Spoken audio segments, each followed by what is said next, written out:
सत श्री अकाल, नमस्कार, आदाब। मैं हाँ बलबीर जंडू, तुहाडा सब दा सज्जन मीडिया चैनल उत्ते स्वागत है। देश भर दे विच खास करके कौमी पद्धर दे उपर राजनीति जिस तरह दीयां करवटां लै रही है और जिस ढंग नाल खास करके पिछले 4-5 दिन दे विच जो कुछ वापरिया उस तो 2024 ਦੇ ਸੰਬੰਧ ਵਿੱਚ ਜਿਹੜੀ ਚਰਚਾ ਹੈਗੀ ਹੈ ਉਹ ਸ਼ੁਰੂ ਹੋ ਗਈ ਔਰ ਵੱਖ-ਵੱਖ ਪਾਰਟੀਆਂ ਵੱਖ-ਵੱਖ ਢੰਗਾਂ ਦੇ ਨਾਲ ਉਸ ਦੇ ਲਈ ਆਪਣੀ ਤਿਆਰੀ ਵੀ ਵਿੱਢ ਰਹੀਆਂ ਤੇ ਆਪਣੀਆਂ ਯੋਜਨਾਵਾਂ ਵੀ ਬਣਾ ਰਹੀਆਂ ਤੇ ਕਿਸ ਤਰ੍ਹਾਂ ਦੇ ਗੱਠਜੋੜ ਉਸ ਸਮੇਂ 'ਚ ਸਾਹਮਣੇ ਆਉਣਗੇ ਉਸ ਦੀ ਵੀ ਜਿਹੜੀ ਹੈ ਸੰਕੇਤ ਮਿਲਣੇ ਸ਼ੁਰੂ ਹੋ ਗਏ। ਜਿਸ ਤਰ੍ਹਾਂ ਬਹੁਜਨ ਸਮਾਜ ਪਾਰਟੀ ਦੀ ਮੁਖੀ ਕੁਮਾਰੀ ਮਾਇਆਵਤੀ ਨੇ ਬਕਾਇਦਾ ਇਹ ਐਲਾਨ ਕਰ ਦਿੱਤਾ ਕਿ ਉਹ ਦੇਸ਼ ਭਰ ਵਿੱਚ ਜਿਹੜੀਆਂ ਵਿਧਾਨ ਸਭਾ ਦੀਆਂ ਚੋਣਾਂ ਹੋਣੀਆਂ ਤੇ 2024 ਦੀਆਂ ਲੋਕ ਸਭਾ ਚੋਣਾਂ ਹੋਣੀਆਂ ਉਸ ਵਿੱਚ ਉਹਨਾਂ ਦੀ ਪਾਰਟੀ ਕਿਸੇ ਨਾਲ ਗੱਠਜੋੜ ਨਹੀਂ ਕਰੇਗੀ, ਭਾਵੇਂ ਕਿ ਪੰਜਾਬ ਨੂੰ ਉਹਨਾਂ ਨੇ ਉਸ ਦੇ ਘੇਰੇ ਚੋਂ ਬਾਹਰ ਰੱਖਿਆ। ਦੂਸਰੇ ਪਾਸੇ ਅਸੀਂ ਦੇਖਦੇ ਹਾਂ ਕਿ ਜਿਹੜੀਆਂ ਖੇਤਰੀ ਪਾਰਟੀਆਂ ਜਿਸ ਤਰ੍ਹਾਂ ਤੇਲੰਗਾਨਾ ਵਿੱਚ ਜਿਹੜੀ ਭਾਰਤ ਰਾਸ਼ਟਰੀ ਸਮਿਤੀ और आम आदमी पार्टी ते इस तरह ही ਜਿਹੜੀਆਂ ਹੋਰ ਪਾਰਟੀਆਂ ਉਹਨਾਂ ਦੇ ਨਾਲ ਜੁੜ ਕੇ ਉਹਨਾਂ ਨੇ ਜਿਸ ਢੰਗ ਦਾ ਕੱਲ ਤੇਲੰਗਾਨਾ ਵਿੱਚ ਇੱਕ ਵਿਸ਼ਾਲ ਰੈਲੀ ਕਰਕੇ ਸੁਨੇਹਾ ਦੇਣ ਦਾ ਯਤਨ ਕੀਤਾ ਉਸ ਰੈਲੀ ਦੇ ਵਿੱਚ ਕੇਰਲਾ ਦੇ ਜਿਹੜੇ ਚੀਫ ਮਿਨਿਸਟਰ ਹੈ ਵਿਜਯਨ ਉਹ ਵੀ ਪਹੁੰਚੇ, CPI ਦੇ ਆਗੂ ਜਿਹੜੇ ਡੀ ਰਾਜਾ ਉਹਨਾਂ ਵੀ ਉੱਥੇ ਸ਼ਮੂਲੀਅਤ ਕੀਤੀ ਹੈ ਤੇ ਭਗਵੰਤ ਮਾਨ ਪੰਜਾਬ ਤੋਂ ਵੀ ਉੱਥੇ ਸ਼ਾਮਲ ਹੋਏ ਆ ਤੇ ਇਹ ਜੋ ਕੁਝ ਉੱਥੇ ਉਹਨਾਂ ਨੇ ਕਿਹਾ ਉਸ ਦੇ ਵਿੱਚ ਅਸੀਂ ਦੇਖਦੇ ਹਾਂ ਕਿ ਸਾਰਾ ਜਿਹੜਾ ਨਿਸ਼ਾਨਾ ਹੈ ਉਹ ਕੇਂਦਰ ਵਿੱਚ ਹਾਕਮ ਧਿਰ ਭਾਰਤੀ ਜਨਤਾ ਪਾਰਟੀ ਹੈ ਕਿ ਕਿਸ ਤਰ੍ਹਾਂ ਉਸਨੇ ਪਿਛਲੇ ਸਮੇਂ 'ਚ ਜਮਹੂਰੀਅਤ ਨੂੰ ਸੱਟ ਮਾਰੀ, ਧਰਮ ਨਿਰਪੱਖਤਾ ਨੂੰ ਸੱਟ ਮਾਰੀ ਔਰ ਕਿਸ ਤਰ੍ਹਾਂ ਜਿਹੜਾ ਬਰਾਬਰੀ ਦਾ ਮਾਮਲਾ ਹੈ ਉਸ ਨੂੰ ਵੀ ਉਹਨਾਂ ਨੇ ਕਿਸ ਤਰ੍ਹਾਂ ਸੱਟ ਮਾਰੀ ਹੈ।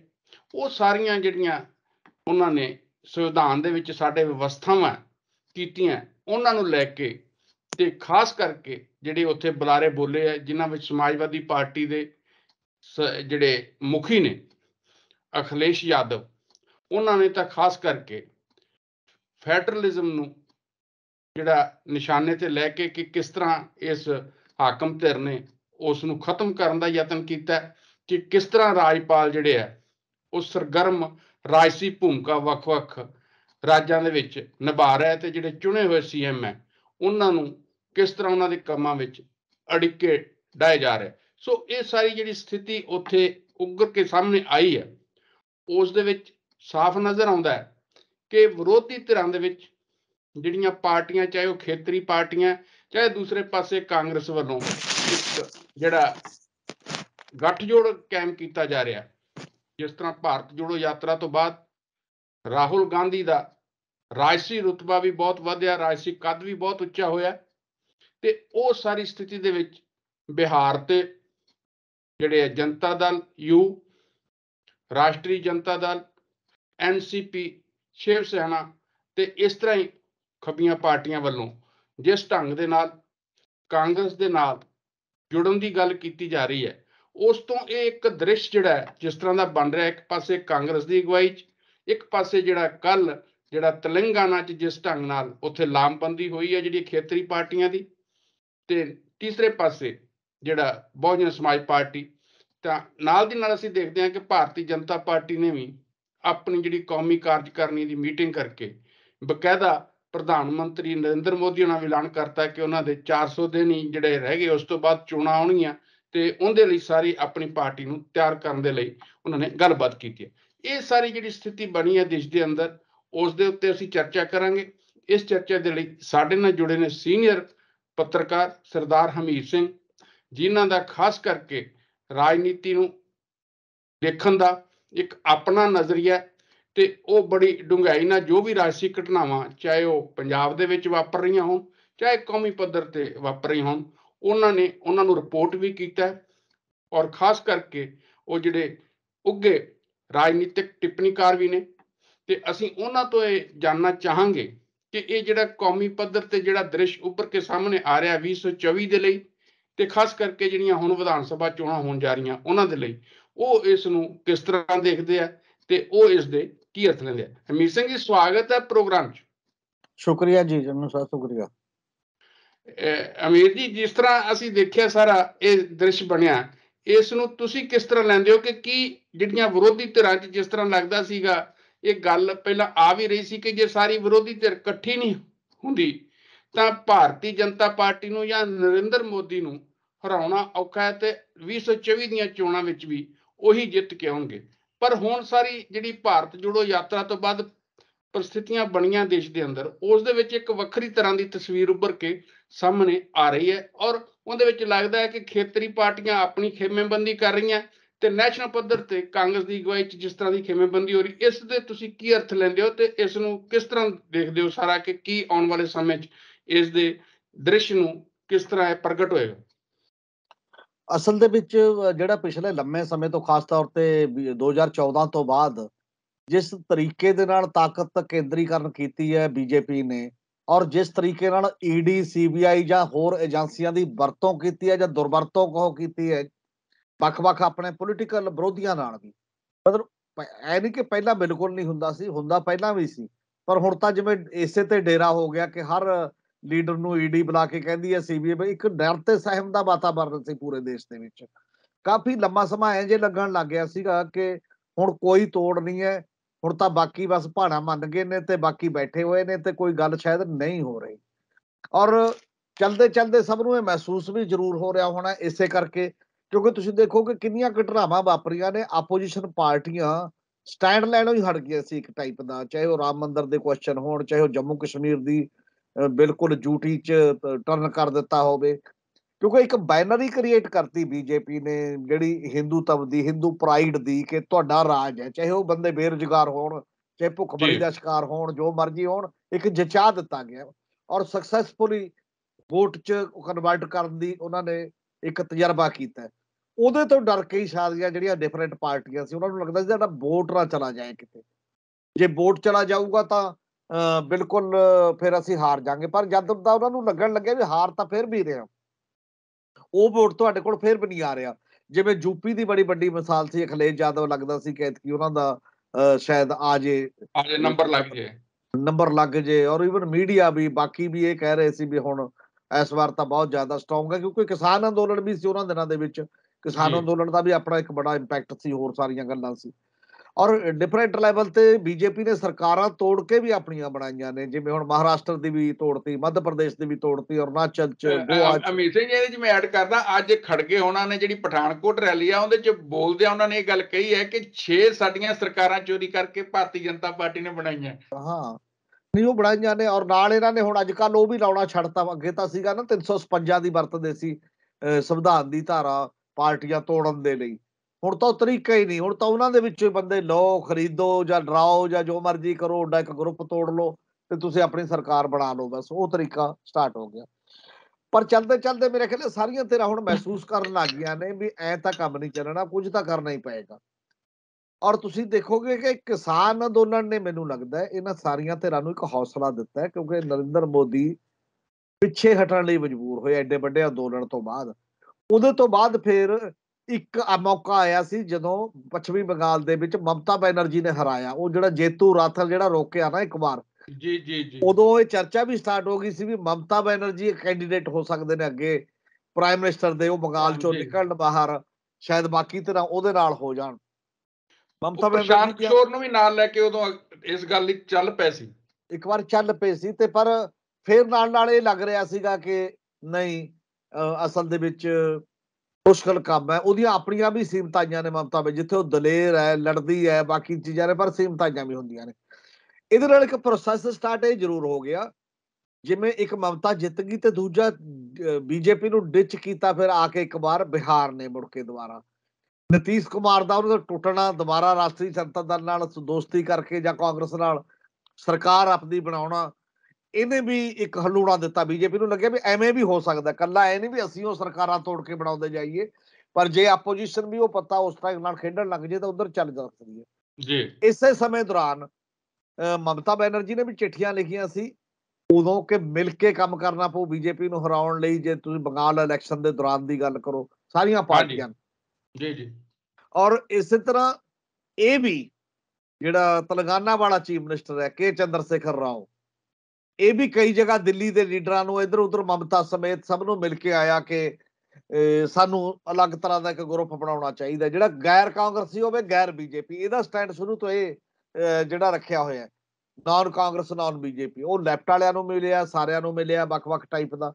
ਔਰ ਉਹਨੇ ਤਾਂ ਇੱਥੋਂ ਤੱਕ ਵੀ ਕੀਤਾ, ਉਹਦੀ ਅੰਬੀਸ਼ਨ ਪ੍ਰਾਈਮ ਮਿਨਿਸਟਰ ਬਣਨ ਦੀ ਜਿਹੜੀ, ਹਾਲਾਂਕਿ ਪੁਰਾਣਾ ਜਿਹੜਾ ਤੇਲੰਗਾਨਾ ਤੇ ਆਂਧਰਾ ਜੋੜ ਕੇ ਇੱਕ ਆਂਧਰਾ ਪ੍ਰਦੇਸ਼ ਸੀ, ਉਹ ਚੰਦਰ ਬਾਬੂ ਨਾਇਡੂ ਵੀ ਇੱਕ ਵਾਰ ਸੁਪਨੇ ਬਹੁਤ ਲਏ ਸੀ ਔਰ ਉਹਦਾ ਕੱਦ ਜੀ ਵੀ ਇੱਕ ਜੀ ਵਾਰ ਹੋਇਆ ਸੀ। ਉਹਨੂੰ ਤਾਂ ਸ਼ਾਇਦ ਸਮਝ ਆ ਗਈ ਵੀ ਆਪਾਂ ਰੀਜਨਲ ਲੈਵਲ ਤੇ ਠੀਕ ਹੈ, ਰੀਜਨਲ ਲੈਵਲ ਦਾ ਜਿਹੜਾ ਕੰਮ ਚੱਲਦਾ ਤੇ ਉੱਥੇ ਦੀ ਸਰਕਾਰ ਚਲਾਈਏ। ਪਰ ਕੇ ਚੰਦਰ ਸ਼ੇਖਰ ਰਾਓ ਨੇ ਤਾਂ ਸਭ ਤੋਂ ਪਹਿਲੀ ਗੱਲ ਇਹ ਕੀਤੀ, ਆਪਣੀ ਪਾਰਟੀ ਦਾ ਰਾਸ਼ਟਰੀਕਰਨ ਕਰਤਾ ਹੈ, ਮਤਲਬ TRS ਨਾਮ ਤੋੜ ਕੇ ਬਦਲਤਾ। BRS ਬਣਾਤਾ। ਹੁਣ ਉਹ ਭਾਰਤ ਰਾਸ਼ਟਰੀ ਸੰਮਤੀ ਹੈ, ਤੇਲੰਗਾਨਾ ਰਾਸ਼ਟਰ ਸੰਮਤੀ ਦੀ ਜਗ੍ਹਾ ਤੇ ਉਹ ਰਜਿਸਟਰਡ ਹੋ ਗਈ ਪਾਰਟੀ।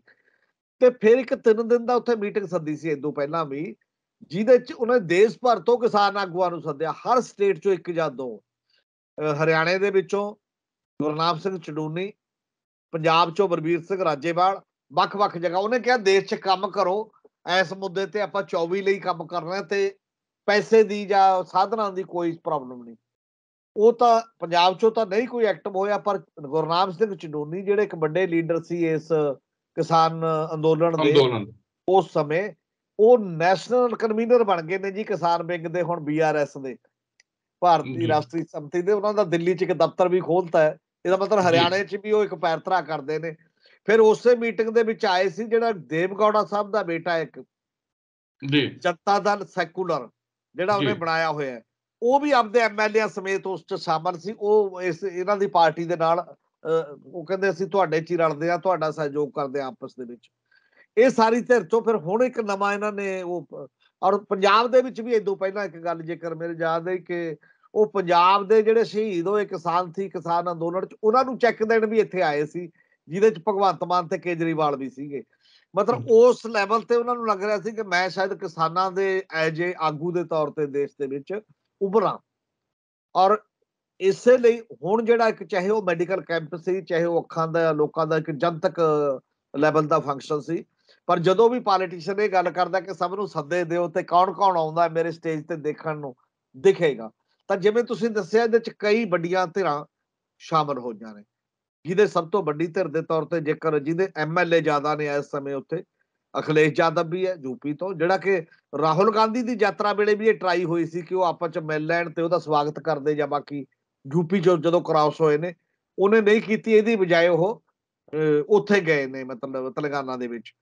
ਤੇ ਦੂਜਾ ਇਹਦੇ ਨਾਲ ਦੀ ਨਾਲ ਜੁੜ ਕੇ ਸਾਰੀਆਂ ਦੋਨੋਂ ਕਮਿਊਨਿਸਟ ਪਾਰਟੀਆਂ ਦੇ ਜਨ ਸੈਕਟਰੀ ਗਏ ਨੇ ਉਸ ਸਾਰੇ ਚ। ਈਵਨ ਕੇਰਲਾ ਦਾ ਚੀਫ ਮਿਨਿਸਟਰ ਵੀ ਗਿਆ, ਇੱਕ ਜਗ੍ਹਾ ਸਰਕਾਰ ਹੈ ਜਿੱਥੇ ਕਮਿਊਨਿਸਟ ਅਲਾਇੰਸ ਦੀ। ਔਰ ਫਿਰ ਇਹ ਵੀ ਕੇਜਰੀਵਾਲ ਔਰ ਭਗਵੰਤ ਮਾਨ ਦੋਨੋਂ ਵੀ ਗਏ ਨੇ। ਹਾਲਾਂਕਿ ਕੇਜਰੀਵਾਲ ਨੇ ਤਾਂ ਇੱਕ ਆਪਣੇ ਲੈਵਲ ਤੇ ਮੁਹਿੰਮ ਛੇੜੀ ਸੀ ਨਾ ਅਗਸਤ 2022 ਦੇ ਵਿੱਚ। ਉਹ ਮਿਸ਼ਨ ਇੱਕ ਸਟਾਰਟ ਕੀਤਾ ਸੀ ਦਿੱਲੀ ਤੋਂ। ਉਹ ਕਹਿੰਦੇ ਸੀ ਚੈਨ ਨਾਲ ਨਹੀਂ ਬੈਠਾਂਗੇ, ਭਾਰਤ ਨੰਬਰ 1, ਉਹਦਾ ਨਾਮ ਜੀ ਰੱਖਿਆ ਸੀ ਇੰਡੀਆ ਨੰਬਰ 1। ਮਤਲਬ ਉਸ ਮਿਸ਼ਨ ਦੇ ਨਾਂ ਤੇ ਸ਼ਾਇਦ ਉਹ ਰਾਹੁਲ ਗਾਂਧੀ ਦਾ ਤੋੜ ਲੱਭ ਰਿਹਾ ਸੀ ਕਿ ਮੈਂ ਨਹੀਂ, ਉਹ ਤਾਂ ਚੱਲਿਆ ਨਹੀਂ ਮੁੜ ਕੇ, ਹਰਿਆਣੇ 'ਚ ਇੱਕ ਰੈਲੀ ਜੀ ਕਰਕੇ ਮੁੜ ਕੇ ਪਤਾ ਨਹੀਂ ਭਾਰਤ ਨੰਬਰ 1 ਤਾਂ ਗੁਜਰਾਤ ਦੀ ਇਲੈਕਸ਼ਨ 'ਚ ਰੁਲ ਗਿਆ ਲੱਗਦਾ, ਰੁਲ ਮਤਲਬ ਗਿਆ।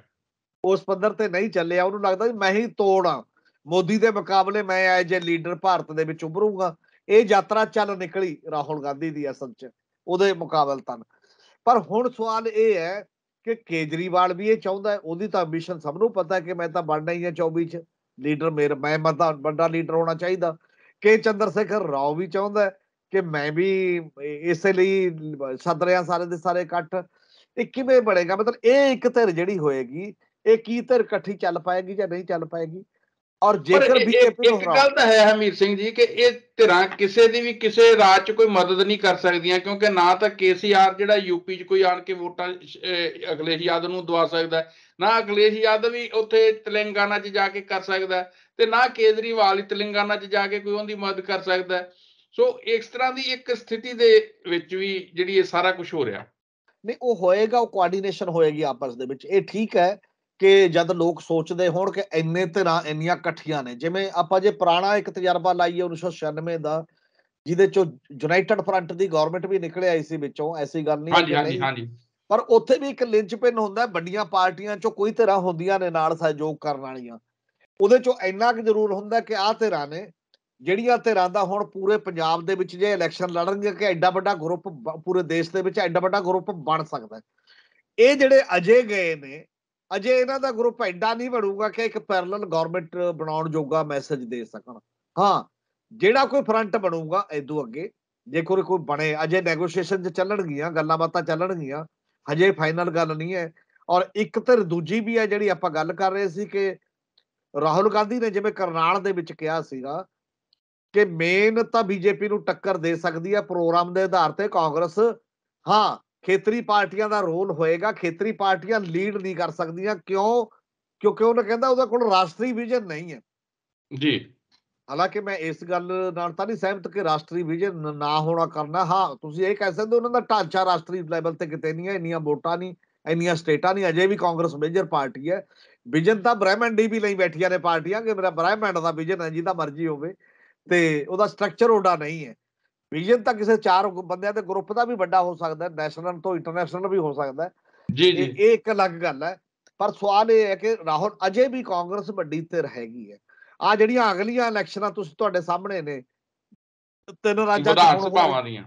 ਵਿਧਾਨ ਸਭਾਵਾਂ ਦੀਆਂ 9 ਰਾਜਾਂ 'ਚ ਹੋਣਗੀਆਂ 24 ਤੋਂ ਪਹਿਲਾਂ। ਇੱਕ ਇਹ ਵੀ ਪਹਿਲਾਂ ਸੈਮੀਫਾਈਨਲ ਜਿਹਨੂੰ ਲੋਕ ਕਹਿੰਦੇ ਨੇ ਨਾ, ਸੱਤਾ ਦਾ ਸੈਮੀਫਾਈਨਲ, ਉਹਦੇ 'ਚ ਜਿਹੜੀਆਂ ਮੇਜਰ 3 ਸਟੇਟਸ ਨੇ ਕਾਫੀ ਵੱਡੀਆਂ, ਉਹ ਰਾਜਸਥਾਨ ਆਏਗਾ, ਉਹ ਮੱਧ ਪ੍ਰਦੇਸ਼ ਆਏਗਾ, ਉਹ ਛੱਤੀਸਗੜ੍ਹ ਆਏਗਾ।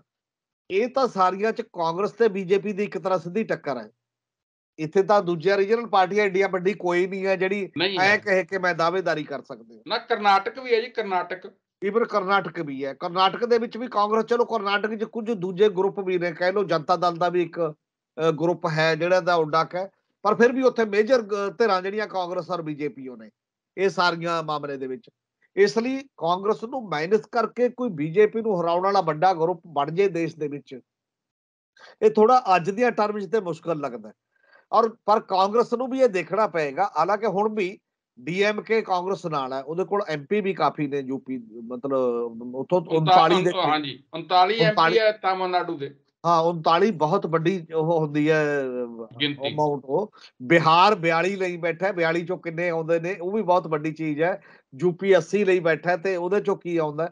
ਪਰ ਮਹਾਰਾਸ਼ਟਰ ਡੀਐਮਕੇ, ਹੈ, ਮਹਾਰਾਸ਼ਟਰ ਹੈ ਜੀ। ਮਹਾਰਾਸ਼ਟਰ ਹੈ, ਡੀਐਮਕੇ ਤੇ ਮਹਾਰਾਸ਼ਟਰ ਤੇ ਬਿਹਾਰ, ਇਹ ਤਾਂ ਲਗਭਗ ਕਾਂਗਰਸ ਦੇ ਨਾਲ ਅਲਾਇੰਸ ਕਰਨ ਲਈ ਜਿਹੜੀਆਂ ਵਿਰੋਧੀ ਧਿਰਾਂ ਨੇ, ਨੇੜੇ ਤੇੜੇ ਨੇ, ਤਿਆਰ ਔਰ ਹੈਗਾ ਹੀ ਆ, ਲਗਭਗ ਤਿਆਰ ਨੇ, ਜਿਹੜੀਆਂ ਵੱਡੀਆਂ ਨੇ।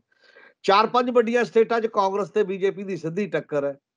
ਜੇ ਪਾਰਲੀਮੈਂਟ ਦੇ ਇਲੈਕਸ਼ਨ ਤੋਂ ਦੇਖੀਏ ਆਪਾਂ, ਜਿਹੜੀਆਂ ਕਿੰਨੀਆਂ ਵੋਟ ਸੀਟਾਂ ਕਿੱਥੋਂ ਆ ਸਕਦੀਆਂ ਨੇ, ਤਾਂ ਇਹ ਮੇਜਰ ਧਿਰ ਇੱਕ ਬਣ ਸਕਦੀ ਹੈ। ਪਰ ਵੈਸਟ ਬੰਗਾਲ ਵੀ ਜੇ ਆਵੇ ਉਸ ਖਾਤੇ ਦੇ ਵਿੱਚ, ਪੁਰਾਣਾ ਟ੍ਰੈਡੀਸ਼ਨਲੀ ਲੈਫਟ ਪਾਰਟੀਆਂ ਵੀ ਕਿਸੇ ਨਾ ਕਿਸੇ ਰੂਪ ਦੇ ਵਿੱਚ, ਚਾਹੇ ਪ੍ਰੀ ਅਲਾਇੰਸ ਕਰਨ, ਚਾਹੇ ਸੀਟ ਐਡਜਸਟਮੈਂਟ ਕਰਨ, ਉਹ ਜ਼ਿਆਦਾਤਰ ਕਾਂਗਰਸ ਨਾਲ ਕਰਦੀਆਂ ਆਈਆਂ ਨੇ ਕਿਸੇ ਨਾ ਕਿਸੇ ਰੂਪ ਦੇ ਵਿੱਚ। ਕਿਉਂਕਿ ਔਰ ਪਹਿਲਾਂ ਪਹਿਲਾਂ ਤਾਂ ਅਮੀਤ ਸਿੰਘ ਜੀ ਇਹ ਗੱਲ ਆਮ ਆ ਰਹੀ ਸੀ ਨਾ ਕਿ ਸ਼ਰਦ ਪਵਾਰ ਤੇ ਸੀਤਾਰਾਮ ਯੇਚੁਰੀ ਇਹ ਚਾਹੁੰਦੇ ਆ ਕਿ ਜਿਹੜਾ ਪੋਸਟ ਪੋਲ ਅਲਾਈਅੰਸ ਹੋਵੇ, ਜਿਹੜਾ ਪ੍ਰੀ ਪੋਲ ਅਲਾਈਅੰਸ ਨਾ ਹੋਵੇ।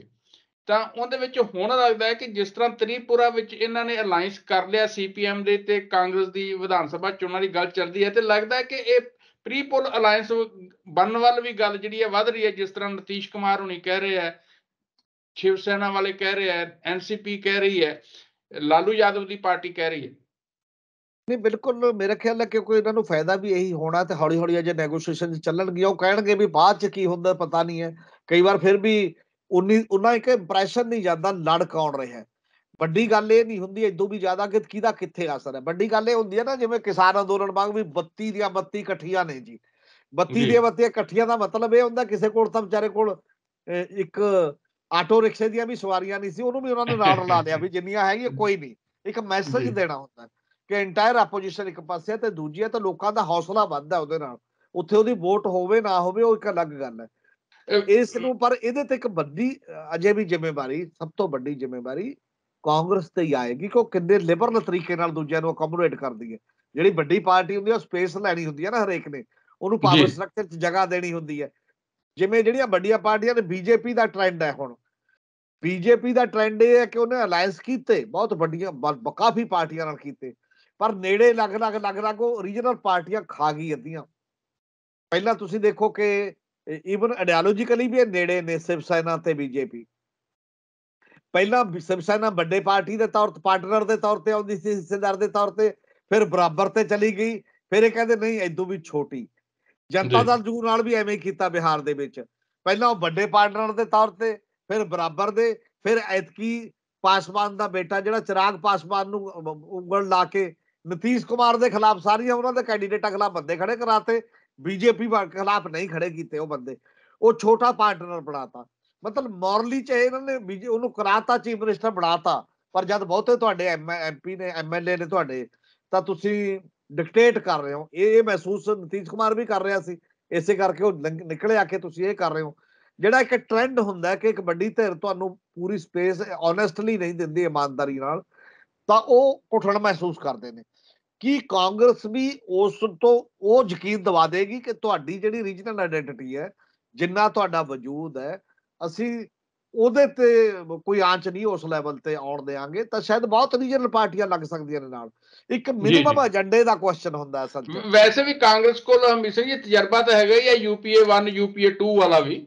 ਹਾਂ, ਉਹ ਤਜਰਬਾ ਵੀ ਹੈਗਾ, ਤੇ ਉਦੋਂ ਬਾਅਦ ਇਹ ਸ਼ਾਇਦ ਜ਼ਿਆਦਾ ਸਿੱਖੇ ਵੀ ਨੇ। ਔਰ ਯੂਪੀਏ 1 ਤੋਂ ਪਹਿਲਾਂ ਤੁਸੀਂ ਦੇਖਿਆ ਕਿ ਕਾਂਗਰਸ ਕਹਿੰਦੀ ਸੀ ਨਾ, ਇਹਨਾਂ ਦਾ ਇੱਕ ਸੰਮੇਲਨ ਹੋਇਆ ਸੀ ਕਿ ਅਸੀਂ ਨਹੀਂ ਕਰਾਂਗੇ ਕਿਸੇ ਨਾਲ ਅਲਾਇੰਸ, ਉਦੋਂ ਕਾਂਗਰਸ 140 ਤੇ ਸਿਮਟ ਗਈ ਸੀ।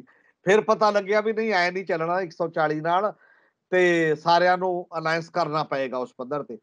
ਪਰ ਇਹਦੇ ਤੋਂ ਵੀ ਇੱਕ ਸਭ ਤੋਂ ਇੰਪੋਰਟੈਂਟ ਗੱਲ ਹੈ ਨਾ, ਜਿਵੇਂ ਯੂਪੀਏ ਦਾ ਸੀਗਾ, ਇੱਕ ਮਿਨੀਮਮ ਪ੍ਰੋਗਰਾਮ ਵੀ ਇਹਨਾਂ ਨੂੰ ਟਾਰਗੇਟ ਤੈਅ ਕਰਨਾ ਪਏਗਾ ਕਿ ਘੱਟੋ ਘੱਟ ਪ੍ਰੋਗਰਾਮ ਕੀ ਹੋਏਗਾ ਜਿਹੜਾ ਬੀਜੇਪੀ ਦੇ ਪ੍ਰੋਗਰਾਮ ਦੇ ਸਾਹਮਣੇ ਖੜੇ, ਆਲਟਰਨੇਟਿਵ ਬਣੇ, ਅਲਟਰਨੇਟਿਵ ਬਣੇ, ਏਜੰਡਾ ਅਲਟਰਨੇਟਿਵ ਬਣੇ, ਇੱਕ ਮਿਨੀਮਮ ਏਜੰਡਾ।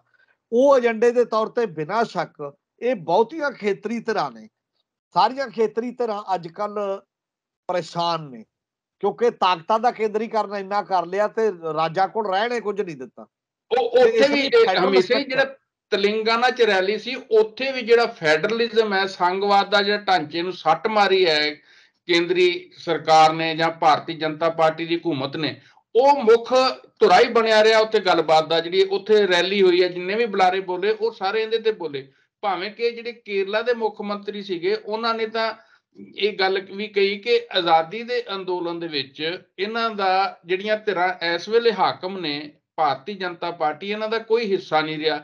ਇਸ ਕਰਕੇ ਇਹ ਉਸ ਦੀ ਸੰਵਿਧਾਨ ਦੇ ਵਿੱਚ ਜੋ ਜੋ ਵਿਵਸਥਾਵਾਂ ਕੀਤੀਆਂ ਗਈਆਂ, ਚਾਹੇ ਉਹ ਸੈਕੂਲਰਿਜ਼ਮ ਹੈ, ਚਾਹੇ ਉਹ ਡੈਮੋਕ੍ਰੇਸੀ ਹੈ, ਚਾਹੇ ਉਹ ਇਕੁਐਲਿਟੀ ਹੈ, ਚਾਹੇ ਉਹ ਫੈਡਰਲਿਜ਼ਮ ਹੈ, ਕਿ ਉਸ ਦੀ ਇਹ ਕਦਰ ਜਾਣਦੀਆਂ ਹੀ ਨਹੀਂ ਹੈ। ਇਸ ਕਰਕੇ ਜਿਹੜਾ ਇਹਨਾਂ ਨੇ ਫੈਡਰਲਿਜ਼ਮ ਨੂੰ ਵੀ ਸੱਟ ਮਾਰੀ ਹੈ, ਤੇ ਜਿਹੜੀਆਂ ਇੰਡੀਪੈਂਡੈਂਟ ਕੰਸਟੀਟਿਊਸ਼ਨਲ ਬਾਡੀ ਸੀ ਉਹਨਾਂ ਨੂੰ ਵੀ ਸੱਟ ਮਾਰੀ ਹੈ, ਤੇ ਜਿਹੜੀ ਹੈ ਰਾਜਾਂ ਦੇ ਅਧਿਕਾਰਾਂ ਤੇ ਵੀ ਸੱਟ ਮਾਰੀ ਹੈ। ਸੋ ਉਹਨਾਂ ਨੇ ਤਾਂ ਇਹਨੂੰ ਬੜੇ ਵਿਸ਼ਾਲ ਕੈਨਵਸ ਤੇ ਪੇਸ਼ ਕੀਤਾ ਹੈਗਾ ਸਾਰਿਆਂ ਨੂੰ।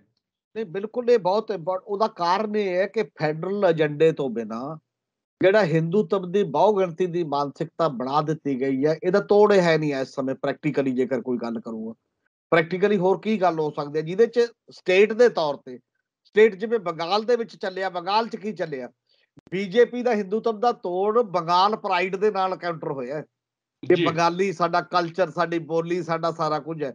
ਜੇ ਪੰਜਾਬੀ ਬੀਜੇਪੀ ਨੂੰ ਓਨ ਨਹੀਂ ਕਰਦਾ, ਕਿਉਂ ਨਹੀਂ ਕਰਦਾ? ਇਹਦਾ ਵੀ ਹੈ ਵੀ ਇਹ ਤਾਂ ਸਾਡੀ ਪੰਜਾਬੀਅਤ ਦੇ ਵਿੱਚ ਉਹ ਕਰਨਾ ਚਾਹੁੰਦੇ ਨੇ, ਆ ਕੇ ਫੁੱਟ ਪਾਉਣਾ ਚਾਹੁੰਦੇ ਨੇ, ਫਲਾਨਾ। ਤੇ ਬੀਜੇਪੀ ਨਾਲ 2014 ਤੇ 2019 ਲੋਕ ਸਭਾ 'ਚ ਲੋਕਾਂ ਨੇ ਦਿਖਾਇਆ ਕਿ ਨਹੀਂ, ਬੀਜੇਪੀ ਨੂੰ ਪਸੰਦ ਕੀਤਾ ਗਿਆ, ਮਤਲਬ ਪੰਜਾਬ ਦੇ ਵੋਟਰ ਨੇ ਨਹੀਂ ਪਸੰਦ ਕੀਤਾ। ਔਰ ਇਸੇ ਤਰੀਕੇ ਦੇ ਨਾਲ ਜਿਹੜੀਆਂ ਰੀਜਨਲ ਪਾਰਟੀਆਂ ਨੇ, ਜੇ ਕੋਈ ਫੈਡਰਲਿਜ਼ਮ ਦੀ ਗੱਲ ਚੱਲੇਗੀ ਤਾਂ ਸਾਰੀਆਂ ਤਾਕਤਵਰ ਹੋਣਗੀਆਂ, ਤਾਕਤ ਉਹਨੂੰ ਉਹਦੇ 'ਚੋਂ ਹੀ ਆਉਣੀ ਹੈ, ਨਹੀਂ ਤਾਂ ਉਦੋਂ ਬਿਨਾਂ ਤਾਕਤ ਆਉਣੀ ਨਹੀਂ। ਈਵਨ ਐਸੇ ਯਾਤਰਾ ਦੇ ਦੌਰਾਨ ਮੇਰੀ ਵੀਰ ਜਿਹੜੇ ਅਭਿਸ਼ੇਕ ਮਨੂ ਸਿੰਘ ਵੀ ਇਹਨਾਂ ਦੇ ਨੈਸ਼ਨਲ ਸਪੋਕਸ ਪਰਸਨ ਨੇ, ਇੱਥੇ ਜਲੰਧਰ ਆਏ ਹੋਏ ਸੀ। ਮੈਂ ਉਹਨਾਂ ਨਾਲ ਗੱਲ ਕੀਤੀ ਵੀ ਦੇਖੋ, ਤੁਸੀਂ ਇਹ ਤੋਰਾ ਤੋਰਿਆ ਸੀ, ਹੁਣ ਤੁਸੀਂ ਭੁਗਤ ਰਹੇ ਹੋ ਕਿ ਫੈਡਰਲਿਜ਼ਮ ਨੂੰ ਕਮਜ਼ੋਰ ਕਰਨ ਲਈ ਤਾਂ ਤੁਸੀਂ ਵੀ ਕੋਈ ਮਤਲਬ ਕਸਰ ਨਹੀਂ ਛੱਡੀ।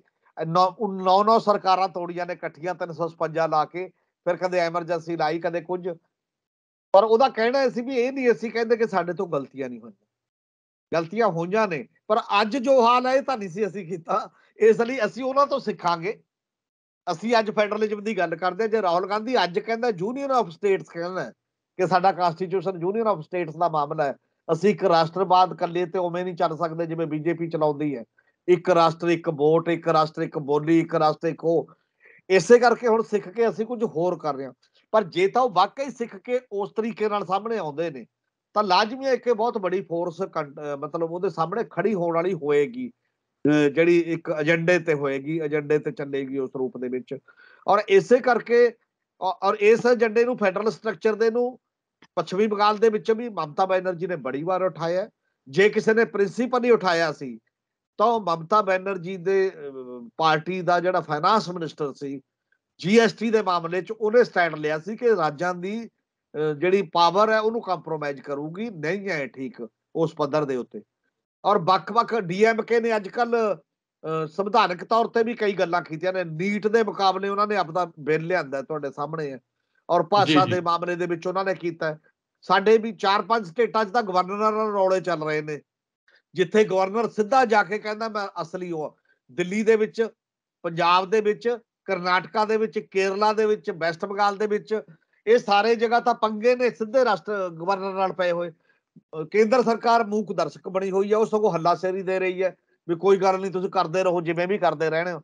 ਔਰ ਇਹ ਲੜਾਈ ਗਵਰਨਰਾਂ ਨਾਲ ਵੀ ਲੜਦੀ, ਕੱਲਾ ਗਵਰਨਰਾਂ ਨਾਲ ਨਹੀਂ, ਇਹ ਗਵਰਨਮੈਂਟ ਆਫ ਇੰਡੀਆ ਨਾਲ ਲੜਾਈ ਹੈ ਕਿ ਤੁਸੀਂ ਗਵਰਨਰ ਨੂੰ ਆਪਦਾ ਜਾਸੂਸ ਨਾ ਬਣਾਓ, ਉਹਨੂੰ ਕੇਵਲ ਸੰਵਿਧਾਨਕ ਮੁਖੀ ਰਹਿਣ ਦਿਓ, ਸਾਨੂੰ ਆਪਣਾ ਕੰਮ ਆਪ ਕਰਨ ਦਿਓ ਚੁਣੀਆਂ ਹੋਈਆਂ ਸਰਕਾਰਾਂ ਨੂੰ।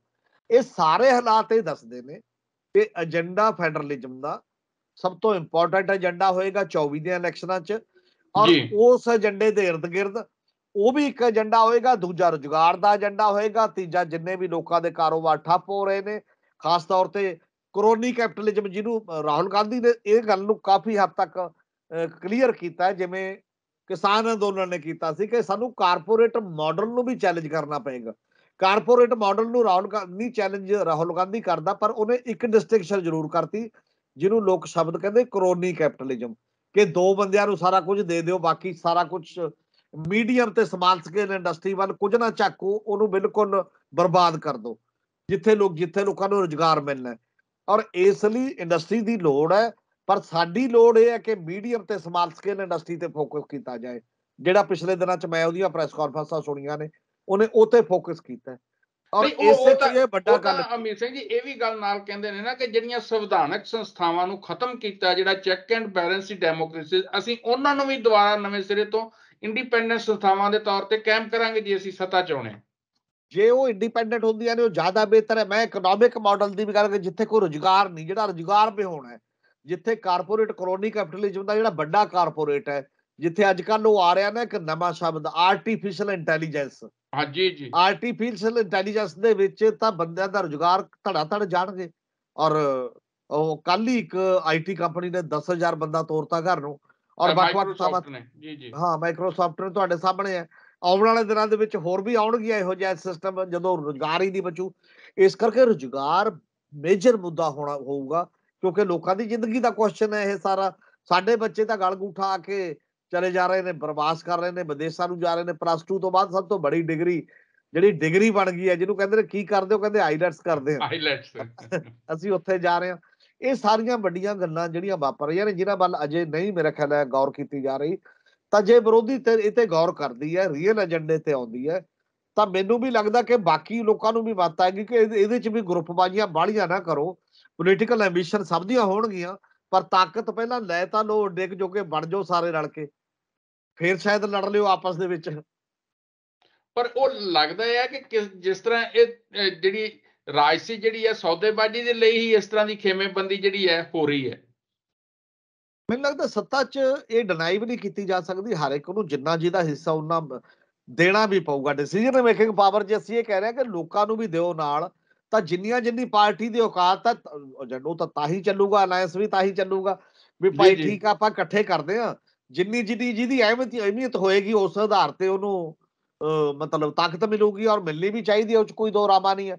ਪਰ ਉਹ ਐ ਨਾ, ਜਿਵੇਂ ਕਹਿੰਦੇ ਬਲੋ ਦੀ ਬੈਲਟ ਨਾ ਹੋਵੇ, ਬਲੈਕਮੇਲਿੰਗ ਨਾ ਹੋਵੇ। ਕਈ ਵਾਰ ਪਰ ਹੁੰਦੀ ਹੈ ਨਾ ਇੱਕ ਬਲੈਕਮੇਲ। ਗੱਲ ਤਾਂ ਸਪਸ਼ਟ ਹੋਈ ਹੈ ਨਾ ਜੀ, ਜਿਹੜੀ ਤੇਲੰਗਾਨਾ 'ਚ ਰੈਲੀ ਸੀਗੀ, ਕਿ ਜਿਹੜੀਆਂ ਖੇਤਰੀ ਪਾਰਟੀਆਂ ਉਹ ਫੈਡਰਲਿਜ਼ਮ ਦੇ ਮੁੱਦੇ ਦੇ ਉੱਤੇ ਤਾਂ ਸਾਰੀਆਂ ਇਕਮੁੱਠ ਨੇ ਨਾ।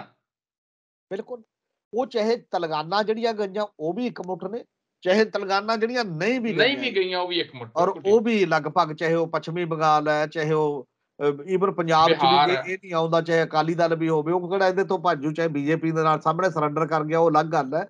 ਪਰ ਅਕਾਲੀ ਦਲ ਦਾ ਵਜੂਦ ਤਾਂ ਅਜੇ ਫੈਡਰਲਿਜ਼ਮ ਨਾਲ ਹੀ ਹੋਊਗਾ ਨਾ, ਜੇ ਹੋਊਗਾ ਕੋਈ ਗੱਲ ਹੋਏਗੀ। ਔਰ ਇਸੇ ਤਰ੍ਹਾਂ ਹਰਿਆਣੇ ਦੀਆਂ ਰੀਜਨਲ ਗਰੁੱਪ ਨੇ, ਇਸੇ ਤਰ੍ਹਾਂ ਜੰਮੂ ਕਸ਼ਮੀਰ ਤਾਂ ਵਿਚਾਰਾ ਚੀਖਦਾ ਹੀ ਇਹੀ ਹੈ ਕਿ ਸਾਡੀ ਤਾਂ ਆਵਾਜ਼ ਹੀ ਤੁਸੀਂ ਬੰਦ ਕਰਤੀ। ਫੈਡਰਲ ਸਟਰਕਚਰ ਦਾ ਸਵਾਲ ਹੈ। ਨਤੀਸ਼ ਕੁਮਾਰ ਹੋਣੀ ਬੜੇ ਵਾਰ ਬਿਹਾਰ ਨੂੰ ਸਪੈਸ਼ਲ ਸਟੇਟਸ ਦੀ ਡਿਮਾਂਡ ਉਠਾ ਚੁੱਕੇ ਨੇ। ਜੀ ਉਹ ਸਾਰੀਆਂ ਚੀਜ਼ਾਂ ਨੇ, ਮਤਲਬ ਜਿਹੜੀਆਂ ਉੱਥੇ ਵੀ ਨਹੀਂ ਗਈਆਂ ਉਹ ਵੀ, ਤਾਂ ਹੀ ਤਾਂ ਇੱਕ ਗੱਲ ਇਹ ਲੱਗਦੀ ਹੈ ਨਾ, ਜੇ ਤੁਸੀਂ ਇੱਕ ਗੱਲ ਤੇ ਸਹਿਮਤ ਹੋ ਸਾਰੇ, ਚਾਹੇ ਤਲਗਾਨਾ ਵਾਲੇ ਹੋ, ਚਾਹੇ ਨਾਰਥ ਤਲਗਾਨਾ ਗਏ ਵਾਲੇ ਹੋ, ਤਾਂ ਤੁਹਾਡਾ ਅਲਾਇੰਸ ਵੀ ਇੱਥੇ ਇਕੱਠਾ ਹੋ ਕੇ ਬਣ ਸਕਦਾ ਸਾਰਿਆਂ ਦਾ, ਬਿਲਕੁਲ ਠੀਕ। ਕਿਸੇ ਨਾ ਕਿਸੇ ਰੂਪ ਦੇ ਵਿੱਚ। ਔਰ ਬਾਕੀ ਇਹਨਾਂ ਨੂੰ ਫਾਇਦਾ ਇਹ ਵੀ ਹੈ ਖੇਤਰੀ ਪਾਰਟੀਆਂ ਨਾਲ ਅਲਾਇੰਸ ਦਾ। ਕਾਂਗਰਸ ਨੂੰ ਤਾਂ ਅਜੇ ਕਈ ਥਾਂ ਤੇ ਲੜਨਾ ਪੈਂਦਾ ਹੈ, ਬਾਕੀ ਖੇਤਰੀ ਪਾਰਟੀਆਂ ਨੂੰ ਤਾਂ ਆਪਸ ਚ ਕਿਤੇ ਲੜਨ ਹੀ ਨਹੀਂ ਪਾ ਰਿਹਾ ਨਾ, ਆਪੋ ਆਪਣੇ ਸੂਬੇ 'ਚ ਹੀ ਲੜਨਗੇ ਉਹ ਤਾਂ ਚੋਣਾਂ ਲਾਣੀ ਨੂੰ। ਬਿਲਕੁਲ ਠੀਕ ਹੈ। ਇਸ ਲਈ ਗਿਵ ਐਂਡ ਟੇਕ ਵੀ ਉਸ ਲੈਵਲ ਦਾ ਨਹੀਂ ਹੋਏਗਾ। ਤਾਂ ਇਸ ਸਿਆਸਤ ਤੋਂ ਇਹ ਲੱਗਦਾ ਕਿ ਮੁੜ ਕੇ ਜਿਹੜੀ ਸਿਆਸਤ ਹੈ, ਤੁਸੀਂ ਦੇਖੋ ਕਿ ਲਗਭਗ 2.5-3 ਦਹਾਕੇ ਜਦੋਂ ਸਿੰਗਲ ਪਾਰਟੀ ਦਾ ਰੂਲ ਖਤਮ ਹੋ ਗਿਆ ਸੀ, ਬੀਜੇਪੀ ਨੂੰ 14 ਚ ਮਿਲਿਆ ਸਿੰਗਲ ਪਾਰਟੀ ਰੂਲ, ਉਦੋਂ ਕਿੰਨੀਆਂ ਹੀ ਪਾਰਟੀਆਂ ਚੰਗੇ ਤਰੀਕੇ ਨਾਲ ਸਰਵਾਈਵ ਕੀਤੀਆਂ ਆਪਣੇ ਢੰਗ ਨਾਲ, ਜਿਹੜੀਆਂ ਖੇਤਰੀ ਪਾਰਟੀਆਂ ਸੀ। ਕਿਤੇ 356 ਨਹੀਂ ਲੱਗੀ, ਕਿਸੇ ਨੇ ਕਿਸੇ ਦੀ ਗਵਰਨਮੈਂਟ ਨਹੀਂ ਤੋੜ ਸਕਿਆ ਕੋਈ, ਜਿਹੜਾ ਜਾ ਕੇ ਕੋਈ ਪਾਰਟੀ ਨੈਸ਼ਨਲ ਕਹੇ ਮੈਂ ਤੋੜ ਦੂੰਗਾ ਜਾ ਕੇ, ਜਿਵੇਂ ਹੁਣ ਬੀਜੇਪੀ ਨੇ ਕੀਤਾ ਵੱਖ-ਵੱਖ ਥਾਵਾਂ ਤੇ। ਕਿਉਂਕਿ ਉਦੋਂ ਫਿਰ ਇੱਕ ਕੋਆਪਰੇਸ਼ਨ ਉਸ ਲੈਵਲ ਦੀ ਬਣਾਉਣੀ ਪੈਂਦੀ ਹੈ, ਮਜਬੂਰੀ ਹੈ, ਤੁਹਾਡੇ ਕੋਲ ਉਹ ਤਾਕਤ ਨਹੀਂ ਹੈ ਕਿ ਤੁਸੀਂ ਬਲਡੋਜ਼ ਕਰਕੇ ਦੂਜੀਆਂ ਸਰਕਾਰਾਂ ਤੋੜ ਜਾਓਗੇ। ਇਹ ਓਵਰਆਲ ਕੰਟਰੀ ਦੇ ਹਿੱਤ ਦੇ ਵਿੱਚ ਵੀ ਹੈ। ਕੰਟਰੀ ਨੇ ਜੇ ਯੂਨਿਟੀ ਪੈਦਾ ਕਰਨੀ ਹੈ, ਯੂਨਿਟੀ ਸਿੰਗਲ ਪਾਰਟੀ ਡੋਮੀਨੈਂਸ ਤੋਂ ਨਹੀਂ ਆਉਣੀ। ਇਹ ਕੁਦਰਤੀ ਵੰਨ-ਸੁਵੰਨਤਾ ਬਹੁਤ ਵੱਡੀ ਹੈ ਇਸ ਦੇਸ਼ ਦੇ ਵਿੱਚ। ਉਹ ਵੰਨ-ਸੁਵੰਨੇ ਲੋਕਾਂ ਨੂੰ ਰਾਜ ਪ੍ਰਬੰਧ 'ਚ ਹਿੱਸੇਦਾਰੀ ਦੇ ਕੇ ਤੁਸੀਂ ਯੂਨਿਟੀ ਜ਼ਿਆਦਾ ਕਾਇਮ ਕਰ ਸਕਦੇ ਹੋ, ਨਾ ਕਿ ਇਹ ਉੱਥੇ ਫਿਰ ਉਹਨੂੰ ਇਹ ਡਰ ਨਹੀਂ ਸਤਾਊਗਾ ਕਿ ਉਹਦੀ ਪਛਾਣ ਨੂੰ ਖਤਰਾ ਹੈ, ਉਹਦੀ ਬੋਲੀ ਨੂੰ ਖਤਰਾ ਹੈ, ਉਹਦੇ ਸੱਭਿਆਚਾਰ ਨੂੰ ਖਤਰਾ ਹੈ। ਅਗਲਾ ਕਹਿੰਦਾ ਮੇਰੀ ਸਟੇਟ ਦੇ ਵਿੱਚ ਮੈਂ ਆਪਣੇ ਤਰੀਕੇ ਨਾਲ ਕੁਝ ਕਰ ਸਕਦਾ, ਜਿਸ ਵੀ ਤਰੀਕੇ ਨਾਲ। ਬਲਕਿ ਇਹ ਤਾਂ ਆਈ ਹੈ ਬੀਜੇਪੀ, ਮੇਰਾ ਖਿਆਲ ਹੈ ਕਿ ਖੇਤਰੀ ਪਾਰਟੀਆਂ ਵੀ ਆਪਣੇ ਖੇਤਰੀ ਏਜੰਡੇ ਛੱਡ ਗਈਆਂ ਸੀ। ਉਹਨਾਂ ਨੇ ਵੀ ਅਲਾਇੰਸ ਹੋਰ ਤਰੀਕੇ ਨਾਲ ਕਰਨੇ ਸ਼ੁਰੂ ਕਰਤੇ ਵੀ ਕੇਂਦਰੀ ਸੱਤਾ 'ਚ ਹਿੱਸਾ ਦਿਓ, ਆਪਾਂ ਰੀਜਨਲ ਗੱਲ ਨਹੀਂ ਉਠਾਵਾਂਗੇ। ਮੁੜ ਕੇ ਇਹਨਾਂ ਨੂੰ ਅਹਿਸਾਸ ਹੋ ਰਿਹਾ ਕਿ ਜੇ ਅਸੀਂ ਸਾਡਾ ਵਜੂਦ ਕਾਇਮ ਰਹਿਣਾ, ਤਾਂ ਜਿਹੜੀਆਂ ਪਛਾਣਾਂ ਨੇ ਵੱਖ-ਵੱਖ ਖੇਤਰੀ ਜਿਹੜੀਆਂ ਸਾਡੀਆਂ ਲੋੜਾਂ ਨੇ, ਜਿਹੜੀਆਂ ਸਾਡੀਆਂ ਉਮੰਗਾਂ ਨੇ, ਉਹਨੂੰ ਵੀ ਨਾਲ ਲੈ ਕੇ ਚੱਲਣਾ ਪਏਗਾ, ਉਹਨੂੰ ਉਠਾਉਂਦੀਆਂ ਰਹਿਣਗੀਆਂ ਖੇਤਰੀ ਪਾਰਟੀਆਂ। ਤਾਂ ਇਹ ਗੁਲਦਸਤੇ ਦੇ ਰੂਪ ਦੇ ਵਿੱਚ ਇੱਕ ਦੇਸ਼ ਬਣੂਗਾ ਉਸ ਪੱਧਰ ਦਾ। ਤਾਂ ਮੇਰੇ ਖਿਆਲ ਹੈ ਉਸੇ ਦੀ ਇੱਕ ਦਰਕਾਰ ਹੈ, ਜਿਹੜੇ ਆਉਣ ਵਾਲੇ ਸਮੇਂ 'ਚ ਸਿਆਸਤ ਨੂੰ ਜੇ ਮੋੜਾ ਪੈਣਾ, ਸ਼ਾਇਦ ਉਸੇ ਢੰਗ ਨਾਲ ਪੈ ਸਕਦਾ। ਇਹ ਆਪਣਾ ਸਮਾਂ ਵੀ ਸਮਾਪਤ ਹੋ ਰਿਹਾ। ਅਮੀਤ ਸਿੰਘ ਜੀ, ਕੋਈ ਲਾਸਟ ਕਨਕਲੂਡਿੰਗ ਕਿ ਤੁਹਾਡਾ ਕਮੈਂਟ? ਉਹਦੇ 'ਚ ਮੈਨੂੰ ਇਹੀ ਲੱਗਦਾ ਕਿ ਜਿਵੇਂ ਨਾ ਐਂ ਲੱਗਦਾ ਵੀ ਕਿਸਾਨ ਅੰਦੋਲਨ ਨੇ ਜਾਗਰੂਕਤਾ ਕਾਫ਼ੀ ਪੈਦਾ ਕੀਤੀ ਹੈ ਸਧਾਰਨ ਲੋਕਾਂ 'ਚ। ਕੱਲੀਆਂ ਪਾਰਟੀਆਂ ਵੀ ਨਹੀਂ ਕੁਝ ਕਰ ਸਕਣਗੀਆਂ, ਉਹਦੇ ਵਰਕਰਾਂ ਤੇ ਸਧਾਰਨ ਲੋਕਾਂ ਨੂੰ ਵੀ ਜਾਗਰੂਕ ਹੋਣਾ ਪਏਗਾ, ਉਹਨਾਂ ਨੂੰ ਵੀ ਜਵਾਬਦੇਹ ਰੱਖਣਾ ਪਏਗਾ। ਜੇ ਉਹਨਾਂ ਦੀ ਆਵਾਜ਼ ਪਹੁੰਚੂਗੀ ਤਾਂ ਸ਼ਾਇਦ ਅਲਾਇੰਸ ਵੰਡ 'ਚ ਵੀ ਸੌਖ ਹੋਏਗਾ, ਤੇ ਬਾਕੀ ਚੀਜ਼ਾਂ 'ਚ ਵੀ। ਜਿਹੜੇ ਅੰਦੋਲਨ ਕਰ ਰਹੇ ਲੋਕ ਨੇ, ਅੰਦੋਲਨਾਂ ਨੂੰ ਵੀ ਸਿਆਸਤ ਦਾ ਬਹੁਤ ਮਹੱਤਵਪੂਰਨ ਹਿੱਸਾ ਮੰਨਦੇ ਹੋਏ ਤੁਹਾਡੀ ਆਵਾਜ਼ ਨੂੰ ਨਜ਼ਰਅੰਦਾਜ਼ ਨਹੀਂ ਕਰ ਸਕਣਗੇ ਬਾਕੀ ਦੇ ਲੋਕ, ਬਾਕੀ ਦਾ ਪੋਲੀਟੀਸ਼ੀਅਨ। ਇਸ ਲਈ ਇਹਨੂੰ ਪੋਲੀਟੀਕਲ ਵੌਇਸ ਵੀ ਕੋਈ ਦੇਣੀ ਪਏਗੀ, ਅੰਦੋਲਨਾਂ ਨੂੰ ਆਵਾਜ਼ ਵੀ ਉਸ ਲੈਵਲ ਦੀ ਦੇਣੀ ਪਏਗੀ, ਤਾਂ ਕਿ ਉਸ ਪੱਧਰ ਦੇ ਉੱਤੇ ਇੱਕ ਚੁਣਾਵੀ ਰਾਜਨੀਤੀ ਹੈ ਕਿ ਅੰਦੋਲਨਾਂ ਦੀ, ਉਹਦਾ ਵੀ ਸੁਮੇਲ ਹੋ ਸਕੇ ਆਪਸ ਦੇ ਵਿੱਚ, ਉਹ ਆਈਸੋਲੇਟਡ ਤਰੀਕੇ ਨਾਲ ਵਰਤਾਅ ਨਾ ਕਰਨ। ਜੀ, ਇਹ ਇੱਥੇ ਹੀ ਸਾਡਾ ਪ੍ਰੋਗਰਾਮ ਸਮਾਪਤ ਹੁੰਦਾ। ਜਿਹੜੇ ਦੋਸਤ ਸਾਡੇ ਇਸ ਪ੍ਰੋਗਰਾਮ ਨਾਲ ਜੁੜੇ, ਦੋਸਤੋ ਜੇ ਤੁਹਾਨੂੰ ਸਾਡਾ ਪ੍ਰੋਗਰਾਮ ਪਸੰਦ ਆਇਆ ਹੋਵੇ ਤਾਂ ਇਸ ਨੂੰ ਲਾਈਕ ਵੀ ਜ਼ਰੂਰ ਕਰਨਾ, ਆਪਣੇ ਦੋਸਤਾਂ ਨਾਲ ਵੀ ਸ਼ੇਅਰ ਕਰਨਾ, ਤੇ ਚੈਨਲ ਨੂੰ ਵੀ ਜ਼ਰੂਰ ਸਬਸਕ੍ਰਾਈਬ ਕਰਨਾ। ਤੇ ਜੇ ਇਸ ਸਾਰੀ ਗੱਲਬਾਤ ਬਾਰੇ ਤੁਹਾਡੀ ਕੋਈ ਰਾਏ ਹੋਵੇ, ਤੁਹਾਡੀ ਕੋਈ ਟਿੱਪਣੀ ਹੋਵੇ, ਤਾਂ ਤੁਸੀਂ ਸਾਡੇ ਫੇਸਬੁੱਕ ਪੇਜ ਤੇ ਜਾ ਕੇ ਕਰ ਸਕਦੇ ਹੋ, ਤੇ ਜਾਂ YouTube ਦਾ ਜਿਹੜਾ ਕਮੈਂਟ ਬਾਕਸ ਆ ਉੱਥੇ ਜਾ ਕੇ ਆਪਣੀ ਟਿੱਪਣੀ ਦਰਜ ਕਰ ਸਕਦੇ ਹੋ। ਜਿਹੜੀ ਟਿੱਪਣੀ ਹੋਏਗੀ, ਕੋਈ ਰਾਏ ਹੋਏਗੀ, ਅਸੀਂ ਉਸ ਨੂੰ ਆਪਣੇ ਅਗਲੇ ਪ੍ਰੋਗਰਾਮ 'ਚ ਜ਼ਰੂਰ ਸ਼ਾਮਲ ਕਰਨ ਦਾ ਯਤਨ ਕਰਾਂਗੇ। ਤੁਹਾਡਾ ਬਹੁਤ ਬਹੁਤ ਧੰਨਵਾਦ। ਹਮੀਰ ਸਿੰਘ ਜੀ, ਤੁਹਾਡਾ ਵੀ ਬਹੁਤ ਬਹੁਤ ਧੰਨਵਾਦ। ਬਹੁਤ ਬਹੁਤ ਸ਼ੁਕਰੀਆ ਜੀ।